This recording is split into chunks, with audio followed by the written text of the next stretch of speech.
फिर देखिए, फिर आपका तीसरा है टाइम, अभी बताए थे। तीसरा ले लेते हैं, यहाँ पे दिख रहा होगा आप लोगों को। तीसरा ले लेते हैं टाइम। टाइम देखिए, टाइम में बता रहा है कि उसमें दिया हुआ रहेगा time and place. Time and place, तो टाइम एंड प्लेस का तात्पर्य हुआ कि अगर आपको सेंटेंस, यहाँ पे हम लिख देते हैं डायरेक्ट और इधर लिख देते हैं इनडायरेक्ट, यहाँ लिख देते हैं इनडायरेक्ट। चलिए यही लिख दें इनडायरेक्ट।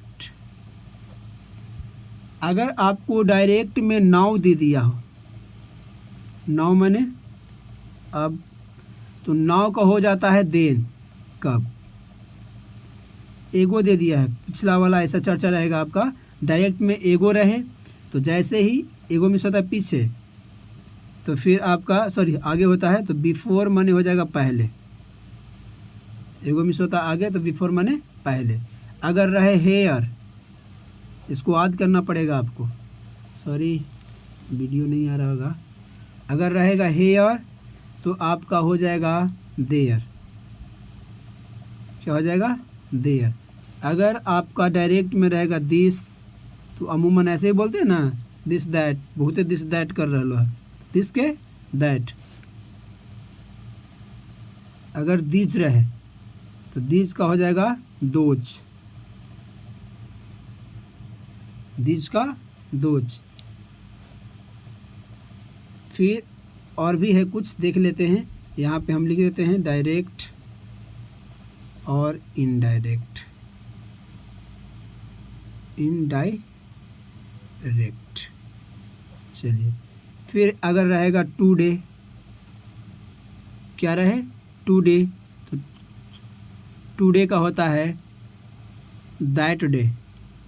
क्या हो जाएगा? That day. अगर रह जाए टुमारो, सभी मिलेगा आपका क्वेश्चन में टुमारो, तो टुमारो का हो जाएगा नेक्स्ट डे। Next day. अगर रह जाए टू नाइट, टू नाइट, तो टू नाइट का हो जाएगा आपका दैट नाइट। That night. अगर रहे यस्टरडे, तो यस्टरडे का हो जाएगा प्रीवियस डे। यस्टरडे का क्या हो जाएगा? Previous day. देखिए यहाँ पे अभी जस्ट बता रहे थे कि हमने फर्स्ट बताया था कि किस प्रकार से RCT VP का रूल को यूज करना है, जो है कि नहीं। इसमें टेंशन की कोई बात नहीं, आराम से पढ़िए, सब बन जाएगा। रिपोर्टिंग वर्ब था, कंजक्शन था, टाइम था, वर्ब था और प्रोनाउन था। तो हमने रिपोर्टिंग वर्ब को बता दिया, कंजक्शन को बता दिया, अब टाइम को भी बता दिए। अब आपका बचा हुआ है वर्ब। तो वर्ब को देखते हैं। अगर वर्ब को देखा जाए, ध्यान दीजिएगा, अगर वर्ब को देखें, हमने लिखा 4 नंबर में वर्ब। क्या लिखे? वर्ब। वर्ब कहने का तात्पर्य हुआ कि अगर आपका डायरेक्ट में इज रहे, एम रहे या आर रहे।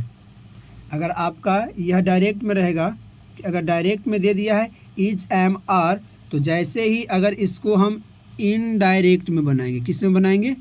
इनडायरेक्ट में बनाएंगे, तो इज, एम, आर चला जाएगा आपका वाज, वेयर में। इज, एम, आर चला जाएगा किस में? वाज, वेयर में। अगर वाज, वेयर रहे, हमने ट्रिक बताया है, ध्यान दीजिएगा। अगर वाज, वेयर रहे तो आप हैड बीन में इसको लिख सकते हैं। किस में लिखेंगे? हैड बीन में। किस में लिखेंगे? हैड बीन में। अगर डायरेक्ट में आपका हैज रहे या हैव रहे, हैज या हैव रहे, तो इसको लिखना है हैड में, सिर्फ ओनली हैड में। अगर कैन रहे तो कैन का कुड लिखेंगे सब्जेक्ट के अनुसार। है कि नहीं, सब्जेक्ट के अनुसार। हम अभी बताएंगे, जब प्रैक्टिस करवाएंगे तो पता चल जाएगा, कन्फ्यूजन सब दूर हो जाएगा। अगर विल रहे तो विल का वुड हो जाएगा, विल का वुड। अगर शैल रहे तो शैल का शुड हो जाएगा, शैल का शुड हो जाएगा। अगर आपका मे रहे तो मे का माइट हो जाएगा, मे का माइट। अगर सेंटेंस में आपका V1 या V5 दिख जाए, वर्ब के बारे में अगर पता होगा, जैसे अगर V1 या V5 कहने का तात्पर्य कि अगर सपोज दैट हम मान लेते हैं कि गो है तो हमारा V1 हो गया, और गोज है तो क्या हो गया हमारा V5। तो अगर V1 या V5 दिखे तो आप जैसे ही इनडायरेक्ट में बनाइएगा तो इसको चेंज करके हम बना देंगे V2 में। इसे बना देंगे V2 में। अगर सेंटेंस में V2 रहे, क्या रहे, V2 रहे, तो जैसे ही अगर V2 रहेगा तो हैड प्लस V3 में लेके चला जाना है। अगर सेंटेंस में V1 या V5 दिखे तो V2 में, और V2 दिखे तो हैड प्लस V3 में। अब बहुत सारे लोगों को लग रहा है कि अगर V3 दिखे तो V3 आपको बहुत ही कम देखने को मिले। अगर दिखे भी तो V3 के साथ जो रूल अभी बताए थे यह वही वहाँ से हैड बीन के साथ उसको उतार देना है, इसमें कोई कन्फ्यूजन की बात नहीं है। ठीक है, फिर यहीं तक। अब इसका हम प्रैक्टिस सेट बताएंगे, तब उसमें देखते हैं। जय हिंद।